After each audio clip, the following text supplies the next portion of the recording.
রং কিন্তু শুধু ডাইরেক্টলি যে ড্যামেজ করছে তা নয়, রংটা যখন আমরা তুলতে যাচ্ছি, ভালো এমন রং আছে যেগুলো অনেকক্ষণ লেগে থাকে। আমরা কেনার সময় দোকানে বলি অনেকক্ষণ থাকবে এমন রং দিন, উল্টোটাই করা উচিত। যে রংটা তাড়াতাড়ি উঠে যাবে, 1 ঘন্টা খেললাম 1 ঘন্টা থাকলো তারপরে যেন উঠে যায়, সেটাই আমাদের মাথায় রাখতে হবে।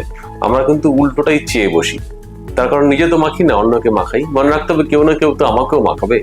ফলে সবার ক্ষেত্রেই নিয়মটা সমান। কেনার সময় জেনে নিতে হবে যে কত কম সময় রংটা থাকবে, তত কম ড্যামেজ হবে। রং তোলার সময় যে সাবান বা শ্যাম্পু ইউজ করব সেটা যেন ভালো কোয়ালিটির হয়।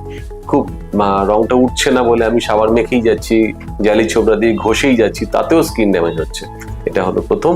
2 নম্বর হলো, রংটা যখন জলে গুলে মাখানো হচ্ছে, মাথায় ঢেলে দেওয়া হচ্ছে, তাতে চুলের ক্ষতি হচ্ছে। সেই চুলকে পরিষ্কার করতে গেলে চুলের গোড়া নষ্ট হচ্ছে, রংটার জন্য নষ্ট হলো, শ্যাম্পুর জন্য নষ্ট হলো। এবং যদি এই ঘটনাটা ঘটে যে প্রচন্ড জ্বালা করছে, স্কিনে জ্বালা করছে, ফোস্কা পড়ে গেল বা ভীষণভাবে অস্বস্তি হচ্ছে, তাহলে কিন্তু এটা কিন্তু এমার্জেন্সি। এটা কিন্তু কাছাকাছি কোনো ডাক্তার বা কাছাকাছি কোনো হাসপাতালে কিন্তু যেতে হবে।